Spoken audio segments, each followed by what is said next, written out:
Hello, everyone, and excuse me. Welcome to and yes. Welcome to our live broadcast this afternoon, this morning, this evening, wherever you are in the world.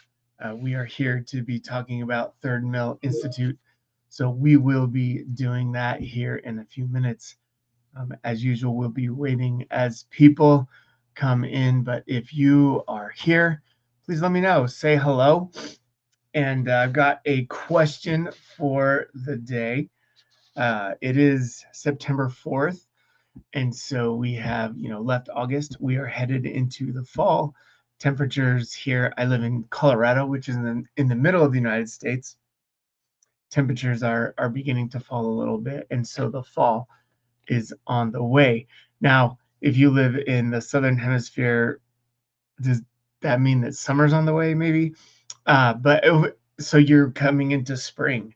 I would love to know if it's fall or spring. What are you looking forward to in life, in the seasons of life over the next 3 to 4 months, which would be fall if you're in the United States, or in the northern hemisphere, or spring, I guess, in the southern hemisphere.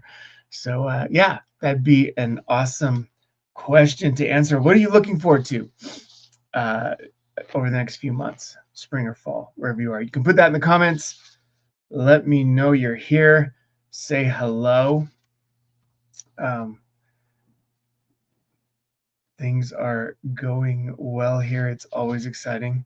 So we have Cheryl looking forward to cooler temperatures and the start of hockey season. Very good, very good. Of course. And I am with you. I am looking forward to cooler weather. I love the outdoors. I love to hike. I love to camp, and all those things I prefer to do when it's not hot. That might make me strange. I know. Lots of people don't fully agree, which I get. But once the temperature is cool, I go outside a lot more.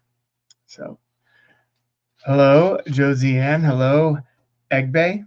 Sorry if I pronounced your name wrong. But yeah, we were doing a question for today. What is something you're looking forward to? Either we said it depending on the hemisphere of the earth you're in, northern or southern. What are you looking forward to in the coming fall or spring? I would love to hear answers to that. We're going to start probably 45 seconds. Some people are still wandering in, and we are going to discuss our topic for the day: pumpkin cream cold brew. Oh my goodness. Where can one get pumpkin cream cold brew? Because that sounds insane. Is that something you make by yourself, or you get it maybe at Starbucks or something? But yes, that sounds delightful. Um, Here in the United States, all the fall flavors of coffee are all very popular. Starbucks has their all fall menu. Um, and so everybody goes crazy over that. Yep, it's Starbucks. So that's where to get it. Sounds good. Well, we are gonna get started. So hello, my name is Steve Kamer. I am the director of Third Mill Institute. Welcome to all who are here this afternoon. Thank you for joining us. If you have any questions while this is going, please feel free to write them in the comments. I will see those and answer them as best I can. Um, Also, welcome to anyone who might be watching this later, either on YouTube or Facebook. We post these so that they can be viewed again. And I know many people see them after they're actually live. And for you, if you have questions, even while you're watching and it's not live, feel free to post them, because we will see them and try our best to answer them. So Third Mill Institute, Third Mill is a ministry where we provide biblical education for the world for free. And we have the Third Mill Institute, which is a structured certificate and diploma program with our seminary level curriculum that we offer free all over the world in many different languages. And we've talked about this many times, but the way that it is designed is that you do the institute in small groups. The material can be watched at home or watch together. There's quizzes and study prompts, but you meet regularly to discuss the material because, as we've said before, there are three main goals. If I had time, I'd almost ask to put these in the comments. What are the three main goals of Third Mill Institute? But the first one is that you would learn the material, that you would learn the Bible and theology better. Our curriculum is awesome and just chock full of so many good insights into teaching you the Bible and theology. The second would be that you learn how to apply the curriculum to your relationship with God. We want you to be able to apply it to your relationship with God. And the third would be that you could apply it to ministry. And a lot of that happens through our time together in learning communities. So learning communities are led by trainers. We provide training for them, but trainers are basically the facilitators of those conversations.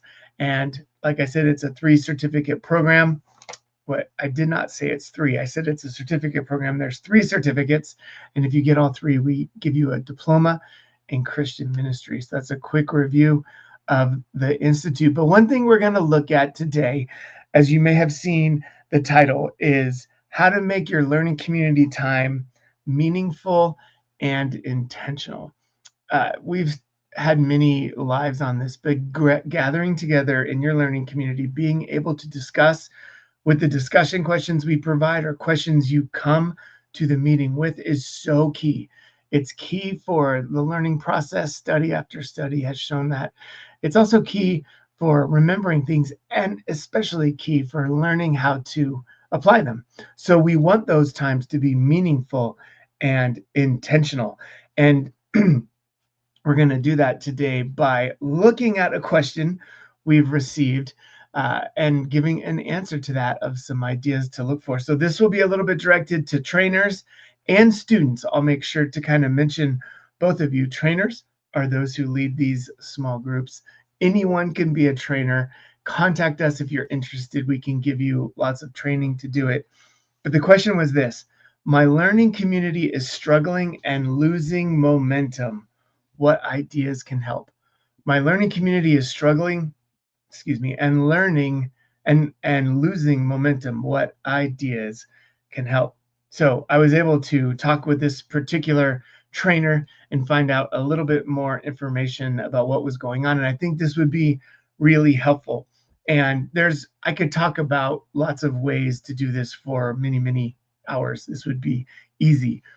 This podcast will not be that long. So we're just going to tackle one. And I think taking into consideration your students' needs, desires, limitations, and especially their time and their schedule is really important to helping students not lose momentum and start to struggle in your learning community. First thing I would do, these learning communities, even though we're studying seminary level curriculum and you get certificates and diplomas, we have built everything to have flexibility. It doesn't have to be super rigid. We don't tell anyone exactly how to do it. And as far as time and scheduling and how quick you go or how slow you go. So if you're a trainer and you find that your group is struggling and people are, in this particular case, students weren't coming anymore. They just weren't doing the work and not showing up. One of the best things you can do is ask them. Ask them what's going on and ask them what they think would help to make it better and be willing to make some changes. Things don't have to be set rigidly if it's really killing your group or not meeting the needs of your group or even over meeting the needs of your group, which we'll see here in a second. And if you're a student, maybe find time if you kind of see this happening in your learning community to talk to the trainer and just sort of mention, hey, here's some things that are causing us to get stuck or to lose momentum. Is there any way we could work on some solutions? It doesn't, oftentimes the trainer might not have any more experience than the students. That's a great way for this to work. So you guys can just talk about it and try to fix it. Or maybe you're a pastor and you've started to lose momentum and maybe it's hard given the authority you have, but be willing to ask that question and potentially make some changes based on the answer is a great way to do this. So in this particular situation, as we've mentioned before, there's kind of there's lots of variations, but there's like two main ways people do the institute. If you're online, especially, students tend to watch the videos on their own, study the study guide, answer the review questions, and take the quiz. So a lot of that processing of or watching or reading the material can happen at home, and then they gather together for their discussion time. They gather together for that learning community time and really go through the questions and discuss and try to learn how to apply, try to make sure they understand all of that. That's one way it's done. Often that's the way it's done if you're online, if you have the ability to do that. The other way it's done, and there's many variations to this as well, but that's to meet together and maybe watch the video together because maybe everyone doesn't have access to watch it in their home, or read the manuscript together because everyone doesn't have access to it as well. And then do a discussion time, take the quiz and all that. Now, if you're doing that, that's obviously going to take more time. And that turned out to be a little bit of the struggle for this particular learning community.